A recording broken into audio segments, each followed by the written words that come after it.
Okay. I don't think we need any kind of summary or wrap up. I think what we just heard from the group was a really good reflection on the 2 days that we've had together, but also on some of the things that have arisen from the implementation of the project.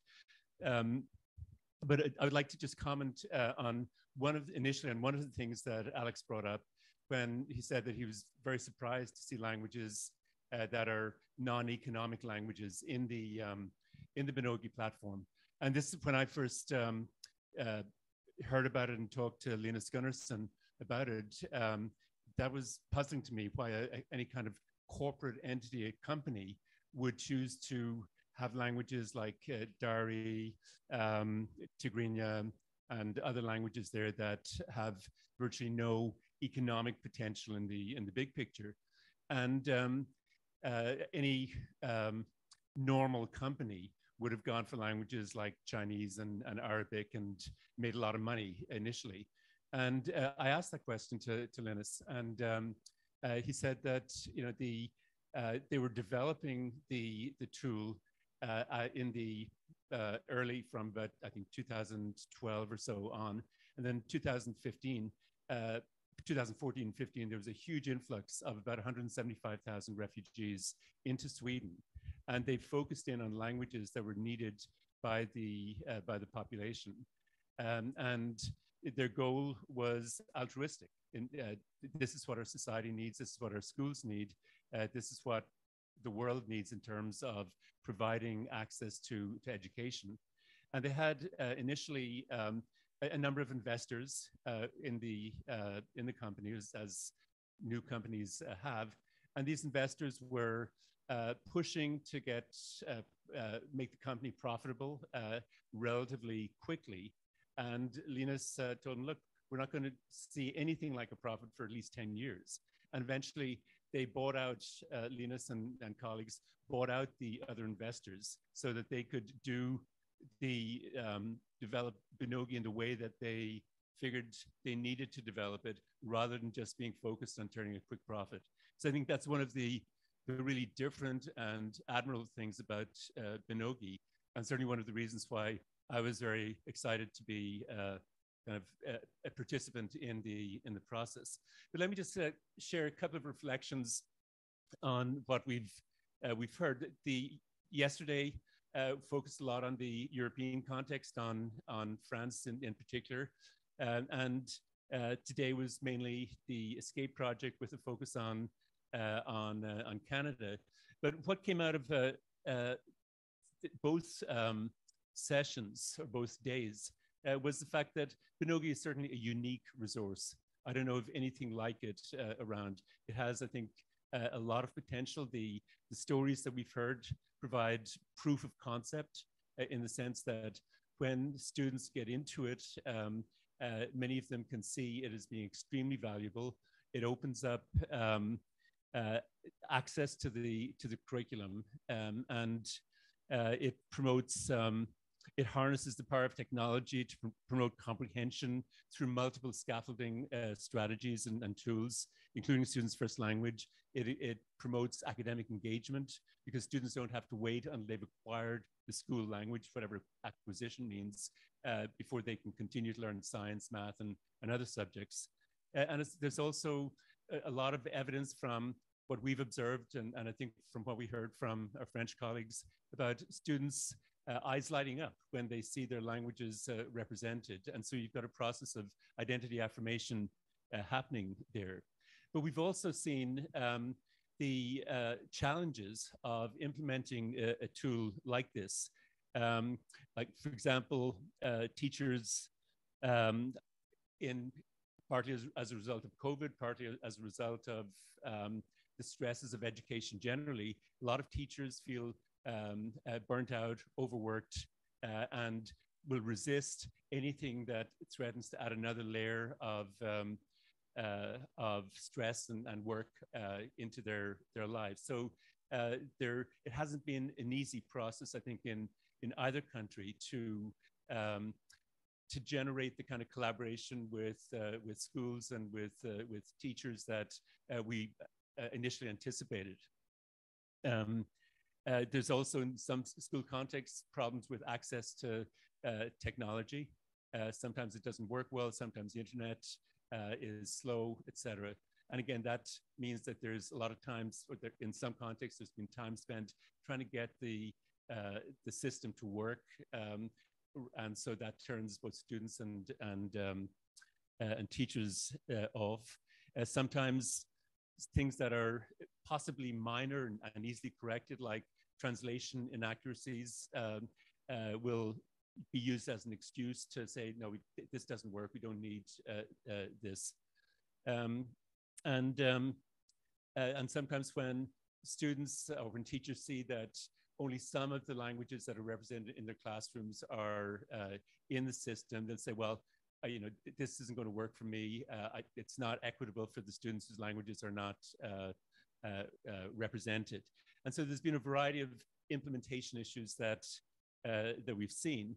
And what we've also seen, and I think Robin's presentation this morning highlighted this, we need a champion in schools to take the system, who understand it, who will work with teachers to get them over those humps, get them over the reluctance to take on extra work or to be perceived as taking on extra work. And we saw, I think, from the video with Priyanka's class, how it can be used extremely effectively, how it can be a tool for differentiation, and how it can enable newcomer students to suddenly feel like they belong in the class, and that they don't need to feel like they need to retreat back into their kind of English as a second language cocoon, but they can actually show their intellectual abilities and accomplishments. And so one of the things that Antoinette said near the end of yesterday's session is that in talking about implementation issues, a tool like Binogi is going to work much, much better when in a language-friendly context. And when there isn't that language-friendly context, when there isn't the insight about the fact that students' home languages may have a role to play in their learning, it's a much harder sell to get it into the school context.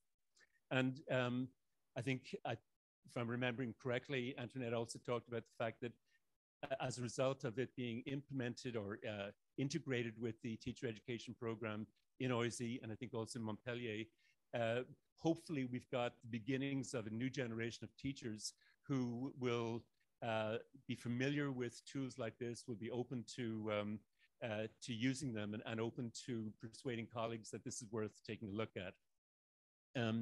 I think one of the things that came out very strongly today from the Escape team is that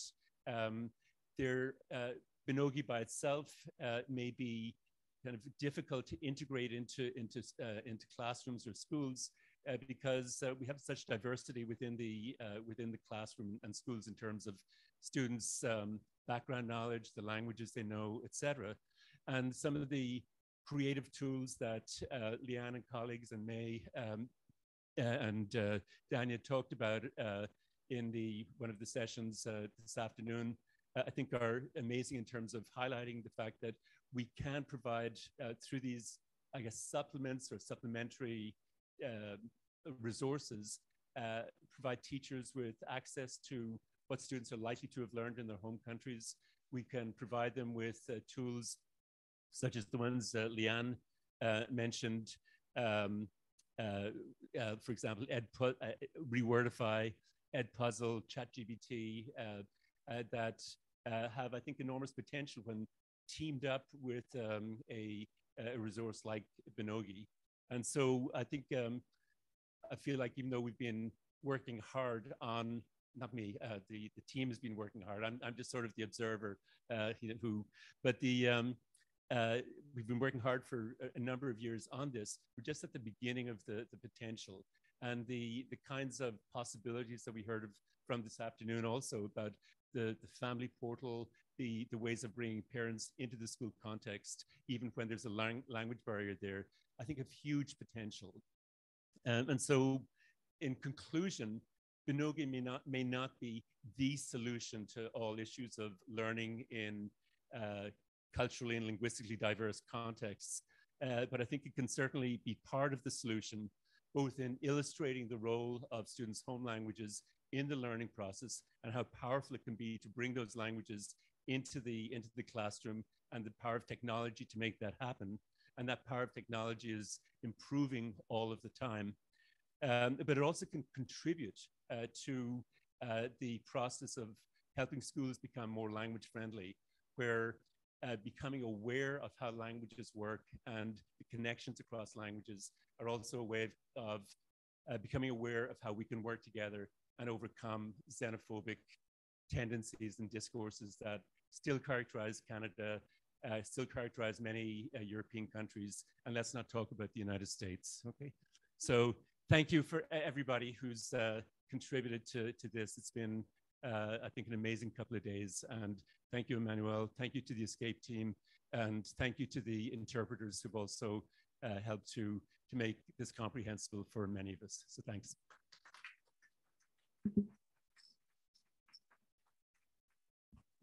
Thank you again, Jim. I just wanted, before we close, I just wanted to remind you that your name tag, when you get home, you can plant it. So it's an eco-friendly object. So just don't forget, don't put it in your drawer, plant it, and you'll see the flowers growing out of it, and think of the project with a sun in your eyes.